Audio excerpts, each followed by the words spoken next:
If you want to write stories your readers will love, there are 3 things you need to do. Understand storytelling principles, see how other writers have applied those principles, and then use them in your own work. Here on the Story Nerd podcast, our goal is to demystify story theory. We'll help you with the first 2 steps so that you can get started with the third. I'm Melanie Hill, writer, editor, and poet, and I help writers identify and solve their story problems. And I'm Valerie Francis. I am a writer and a story editor, and I teach women who are writing in all genres how stories work so they can finish their books faster and without frustration. On today's episode, Valerie pitched The Miracle Club so that we can study the villain's monologue. This 2023 film was directed by Thaddeus O'Sullivan from a screenplay by Jimmy Smallhorn, Timothy Prager, and Joshua D. Maurer.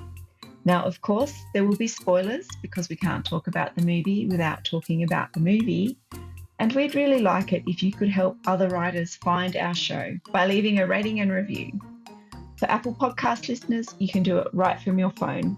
Simply go to the show's landing page and scroll to the bottom. It's that simple. All right, Valerie, take it away with The Miracle Club. Alrighty, so this season, as Melanie said, I am studying the villain's monologue. And throughout the season, I have done my best to choose films that are from the widest possible spectrum of genres that I could think of, because I want to see how this concept applies in as many different situations as possible, as many different genres, as many different environments as possible. So I can see as many different presentations of it as possible, because that allows me to understand it the best way I can. All right, so The Miracle Club is a quiet, character-driven story. It's about female relationships. On the spectrum of story forms or story shapes, it's closest to a mini-plot story with multiple protagonists, although the characters are not entirely passive. But before I get into The Miracle Club, let's review the theory on the villain's monologue. So the whole point of this thing, the function, its raison d'être, its reason for being, is to allow the villain or the antagonist to explain why he does what he does. If there is no reason behind the villain's actions, then they're bad for the sake of being bad. And that, from a storytelling perspective, it doesn't give you much to work with. It becomes a really boring character. It's the kind of character who, as I've said before, is like a mustache twirling cartoon of a character. And there's not a lot of nuance there with that, right? That might work if you're writing a cartoon, you might get away with that. But unless it's a spoof, I don't think it's really going to work anymore at all. And the other thing that you have to remember is that it's the villain, the antagonist, who is driving the middle build of your story. So the middle of your story is at least 50% of what you're writing. It is driven by the villain or the antagonist, because your character is not going to do anything unless they're forced to, right? They're not going to change unless someone or something, some antagonistic force, makes them change. Ideally, also, your villain, your antagonist, needs to have a point. So it's not that your reader agrees with their tactics or the way they are doing what they are doing, but when the villain explains why they are doing it, the reader says, you know what? They got a point. That is a problem. It needs to be addressed. Not in the way this character is addressing it. That's not cool. But yeah, I can see why they are upset about that particular situation and why they're acting out to try and resolve it somehow, or why it's causing them to act at all in the first place. The villain's monologue can happen anywhere in the story, but it is a major plot point, a major point in the story, because it really does impact the rhythm of the story. It can be delivered by any character, and it doesn't have to be a monologue, even though it's called a villain's monologue. And it is entirely exposition. Like, it is completely exposition. Now, if you don't know what I mean by exposition, I'm sure you've heard of show, don't tell. That is a very limited understanding of story theory, and it's not entirely correct. and I could talk for an hour as to why it's not correct. Suffice it to say that if exposition is something that you're not aware of or you don't know how to use, Melanie and I did a whole training on it called 10 Prose Secrets You Need to Know, because there's more to it than grammar. And just go to storynerd.ca/courses and you'll find out more information about that. But the villain's monologue is a prime example of exposition. It can be no other way. All right, back to the Miracle Club. So as I said, there are multiple protagonists here, but the central conflict involves Eileen, Lily, and Chrissy. Now, there are plenty of conflict triangles in this movie. And if you don't know what I mean by that, go back and listen to the episodes in season 11, because that's where I did a deep dive on conflict triangles. In the Miracle Club, there are no quote unquote villains per se, but the characters are antagonistic to one another. Okay, even though I like to call it the villain's monologue, we understand that it's broader, that I'm broadly speaking of antagonists. When you are writing a character-driven story, or when you want to create nuanced characters, understanding why a character behaves the way she behaves is essential to creating empathy. So with nuanced, complex, layered dimensional characters, the villain's monologue is a must-have. Because remember, the job of it is to explain to the reader or the viewer why the character is doing what she's doing. So it seems at first like Chrissy is the antagonist. She has missed her mother's funeral due to travel delays from America, where she's currently living now, and she has flown to Ireland, where she is from and where the story takes place. She left Ireland 40 years prior and hasn't spoken to her mother since. So from Lily and Eileen's perspectives, Chrissy looks pretty selfish. She looks like she's not caring, like she is an unfeeling woman who abandoned her mother. But as the story unfolds, we learn their backstory. These three women have a history. If we're going to look for villains, I nominate Lily. I think she's the one. Now, this is another technique for creating nuanced characters, okay? Lily, as we see her in present day, she's now an old woman who is filled with remorse for her behavior 40 years earlier, and she is seeking forgiveness. So while present day Lily is anything but a villain, in fact, she's a patient, humble, forgiving, tolerant, very wise woman, Lily from the past is very clearly an antagonist, like sliding into villain territory. She is, antagonist zero, so to speak. If we think of patient zero, she is antagonist zero. And by that, I mean, she is the person who starts the entire string of dominoes to fall. The entire chain of events kicks off with Lily's primary action. And so it's Lily's action that has led to the death of two people and to the estrangement of a mother and daughter. So very quickly, the backstory is this. Chrissy was in love with Lily's son, Declan. Although they were not married, Chrissy was only 17, she and Declan were expecting a baby. They truly did love one another, and they wanted to have the baby and raise it together and live together and live happily ever after together, basically. However, Lily wanted better for her son. And so she broke the two of them up. And in the end, Declan died. He drowned. And Chrissy moved to America and she aborted the child.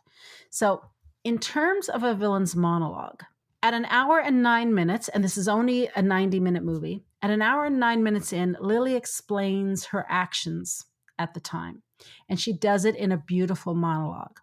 She has asked Chrissy to take her back to the baths at Lourdes. And while they're waiting to be taken in, here's what she says. Eileen was only doing what she thought was best for you, same as your ma and me. Declan told us you were leaving. God, he loved you, Chrissy. He wanted to marry you, have the baby with you. I should have never meddled. It's because of me he's dead. We lied to him. Yeah, we were ashamed. We lied. I lied.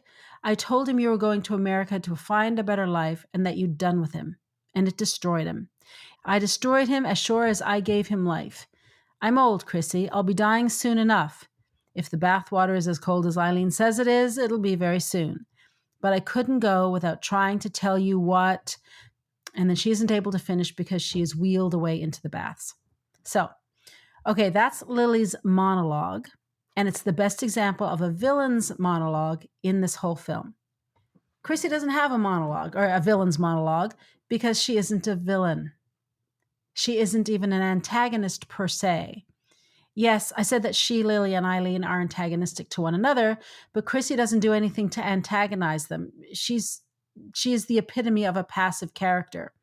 She's almost too good to be true, in fact. She's a very flat character, is Chrissy. It's her mere presence is antagonistic because she reminds Lily and Eileen of the past. So in present day, Chrissy is not really doing much. She's not actively poking the bear. She's very tolerant. She's trying to be helpful. She's not speaking out. She's not there to muddy the waters at all. She's there to bury her mother and to go back to America sort of as calmly as she can because she doesn't even really want to be there. However, she does have to defend herself because Eileen accuses her of abandoning her mother, which she did not do. And so she says, leave. I was banished, Eileen. You were there. You remember. And who told them about the pregnancy? You were my best friend. You were the only one I told. So Chrissy is explaining her behavior. Yes, she is explaining why she did what she did, but it doesn't qualify as a villain's monologue because Chrissy doesn't qualify as an antagonist. Not really. If anything, she is a victim. She did nothing to hurt Eileen, Lily, or her mother, Maureen. All she did was fall in love with a boy, and the boy fell in love with her. So now we move on to Eileen. And this, I think, is a problematic character, or rather, the presentation of the character is problematic. And I think if it wasn't for Kathy Bates and her just unbelievable talent, I think the viewer would have really lost empathy with Eileen quickly. I think the only reason we don't write her off entirely is because Kathy Bates is just so good. Eileen doesn't have a villain's monologue. Now, she's got lots of monologues, tons of those, but none of them explain why she behaves the way she behaves. The closest thing we have to a villain's monologue for Eileen is at the end of the film. It's an hour and 16 minutes in when she says to Chrissy, I loved you. I loved you and you left, so I hated you. I didn't mean to, but I did. But I never hated you more than I loved you. And that is what God is punishing me for, the hate. But this doesn't really explain her behavior in the past, because the past is the key. Eileen betrayed Chrissy's confidence first, right? And then Chrissy was forced to leave. What we need to know as the audience here is why Eileen betrayed Chrissy's confidence. We know that Eileen, Chrissy, and Declan grew up together. They were as thick as thieves when they were young. We know that Eileen and Chrissy are cousins and that Eileen looked out for Chrissy because Chrissy was an only child. We know that Eileen is angry with Lily and blames her for Declan's death. Lily says that Eileen betrayed Chrissy's confidence because she was doing what she thought was best for Chrissy. So if that's true, why is Eileen so full of hatred? Wouldn't she feel guilt for the part that she played? So for Eileen, we definitely see her shadow come out. Oh, that is very clear. But we never know why she acted the way she did 40 years ago. I mean, we can try and read between the lines and say that maybe she was in love with Declan and was jealous that he preferred Chrissy, but that is complete supposition on my part. There's no real evidence in the story to make me think that. So I'm kind of just making it up, right? The fact that we do not know the motivation behind young Eileen's actions, and the fact that we now see her shadow side and we see how dark her shadow side is, it makes it hard to empathize with her, even if she has a lump in her breast. And I think that's a failing in this storytelling. I think we're really feeling the absence of a villain's monologue here. whatever the reason, even if Lily is right and Eileen did what she thought was best, if we heard that from Eileen herself, it would have had a lot of power to it. And if we had heard Eileen apologize and do what Lily did and ask for forgiveness, it would have gone a long way. If she had said, you were in trouble, you were only 17 and I wanted to protect you, I wanted to keep you safe, I told them because I thought they would help you, something like that, that would have gone a long way. But we don't get that. What we get is Eileen's shadow, which is really dark. Like, she's really good with nasty words, with hurtful words. She's good at those. Yeah. So when it comes to the Miracle Club, even though I enjoyed the film overall, I think Lily is the only true villain here. She's the only one with a villain's monologue. And of course, it's played by Maggie Smith, so you can't ever really hate her. I think the storytelling as a whole would have been more powerful if Eileen had also had a villain's monologue, and if Chrissy hadn't been written so much as a victim. Okay, that's all I have to say about that. Melanie, what do you have about turning points for the Miracle Club? Just before I go on to that, I found what you said about Eileen interesting, because I had little to no empathy for her at all. I thought she was a bitter and she was mean for no reason that I could tell, other than that she's just a mean person, and very bitter. And after her outburst at the priest when they're in Lourdes and at Chrissy in the hotel, I think that solidified my view of her as a very unempathetic character. And then what that led to then is in the next scene, with Dolly, when Dolly's confessing as to why she thinks her son is mute. I found that quite illogical and very awkward. So I think it had consequences in the storytelling to not give her some sort of villain's monologue or point to explain why she made those decisions. Anyway, I just thought that was really interesting, and she was a bit of a problematic character for me as well. So I'm glad we picked up on the same things there. All right, so I found the turning points in the Miracle Club much more conventional than the ones that we saw last week in She Says. However, as Valerie mentioned, it's a multi-protagonist story, and surprisingly, the turning points for each of the four characters, and I've said four, which would be Lily, Dolly, Eileen, and Chrissy, they kind of all line up, especially in the beginning of the movie. Now, I found it a bit difficult to identify the main protagonist, but I was going to go with Chrissy and then Lily as the antagonistic force towards her, because I think their change arcs are the most significant in the movie, and that's why I've identified them as the two main characters, I suppose. Now, I'm going to look at the big turning points in the movie this week. So identifying them is going to be trickier. Well, it was trickier than I expected, because the progressive complications and turning points for the women after they arrive in Lourdes, which takes up nearly half of the movie, happen in a much faster pace than they do compared to the first half of the movie. All right. So anyway, I'll talk about that a little bit later on. But the first big turning point for all four women is all centered around getting on the bus to go to Lourdes.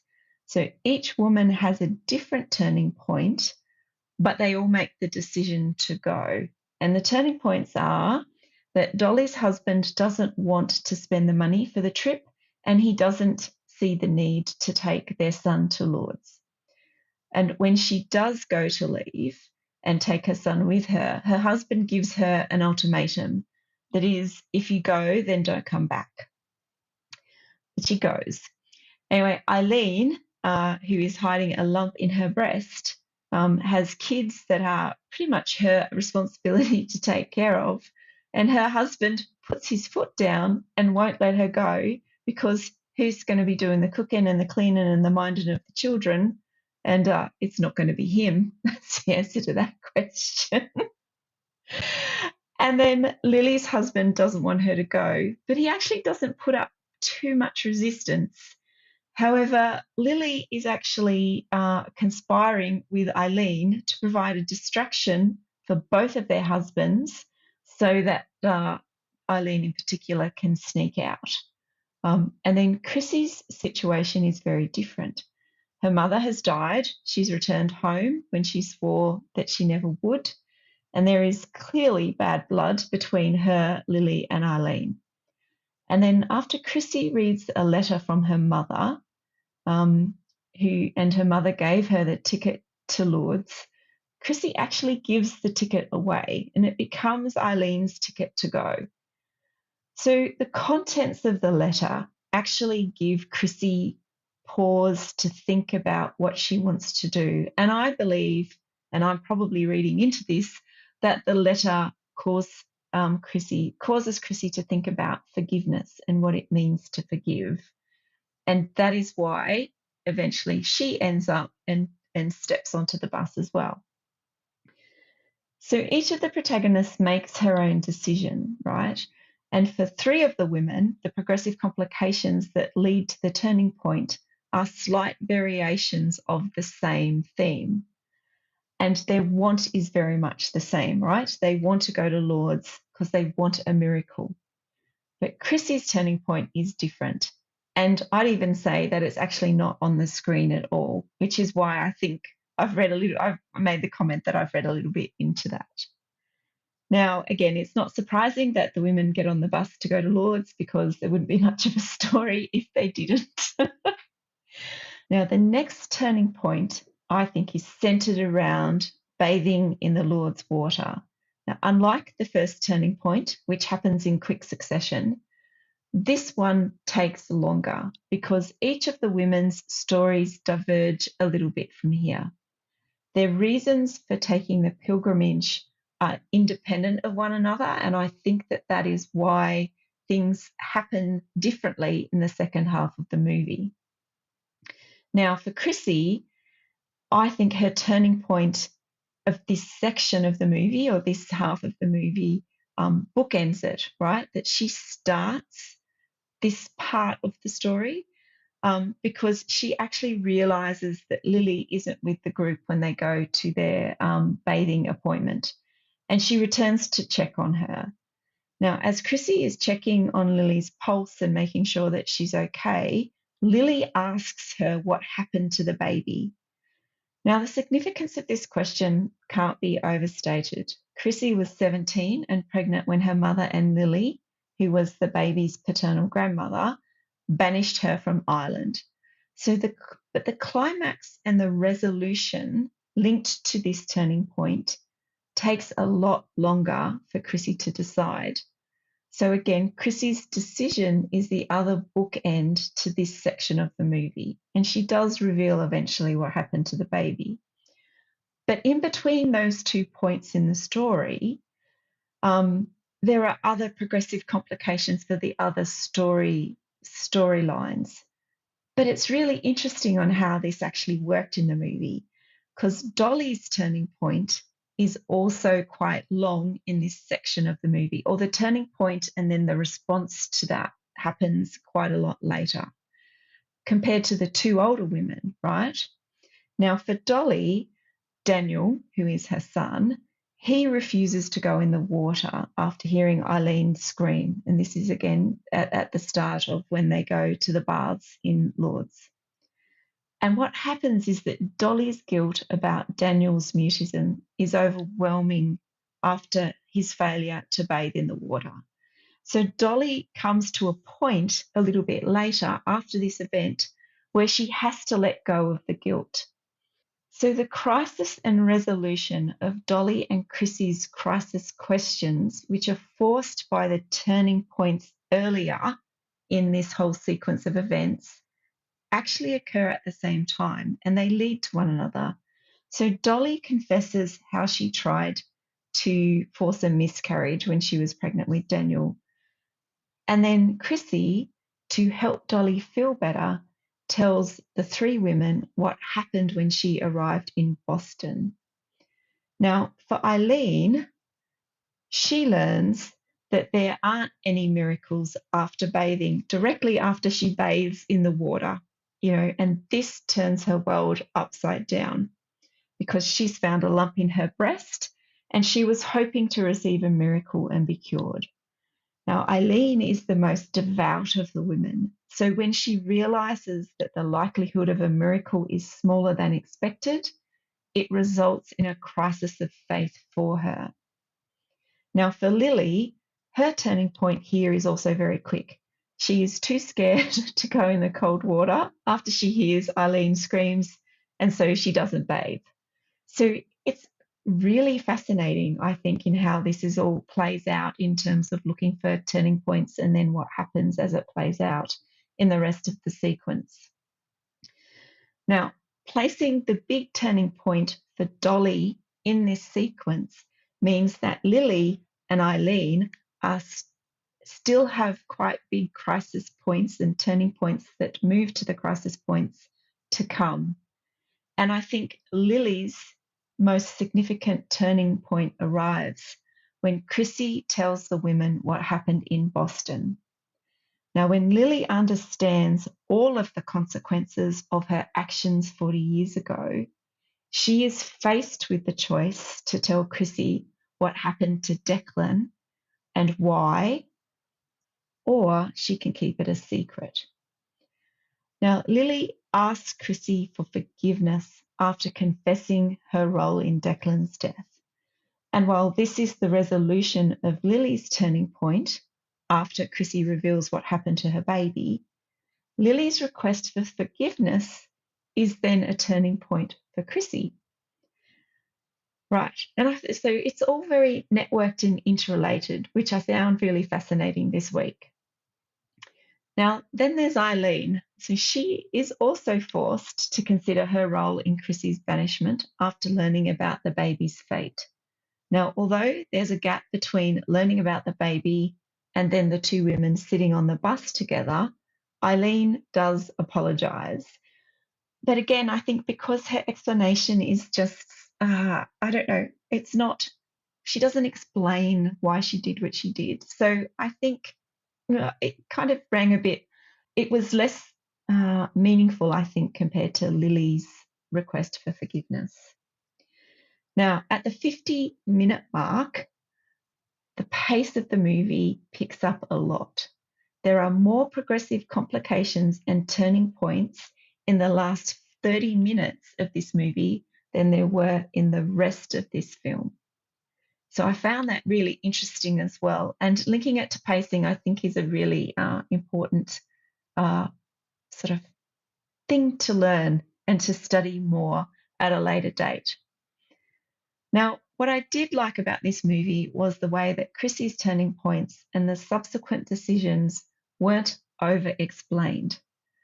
The writers trusted the audience with Chrissy's story much more when compared to Dolly, Lily, and Eileen's, because you had to make some really big assumptions about what Chrissy was thinking and how she was feeling, and then linking that to some of the actions, and they were simple actions like placing a hand on Lily's shoulder or touching her face with her face. And they were small actions, but they were actually had a really big meanings. And I thought that was interesting about how she was presented compared to the other three women. All right, that wraps up my thoughts about turning points in the Miracle Club. What's our action step for today, Valerie? All right. Action step for today. If you are writing a multi-POV story where the characters are antagonistic towards one another, pay very close attention to character development and cast design. Ask yourself why these characters are antagonistic to each other. Then make sure each character, who will be both a protagonist and an antagonist, gets her own villain's monologue, because your reader needs to know why she does what she does. All right, that wraps it up for this week. Join us again next week when we discuss Foe. To support the show, please leave us a rating and review and tell your writer friends about us. For access to writing templates and worksheets and more than 70 hours of training, subscribe to Valerie's Inner Circle by visiting valeriefrancis.ca/inner circle. And if you'd like to get my tips about books to help you read like a writer, visit me on Facebook, Instagram, and Threads at Melanie Hill Author, or find out more about me at melaniehill.au. And remember, story theory doesn't have to be difficult. It's a tool to help you write more, not less. So take it one step at a time and have fun.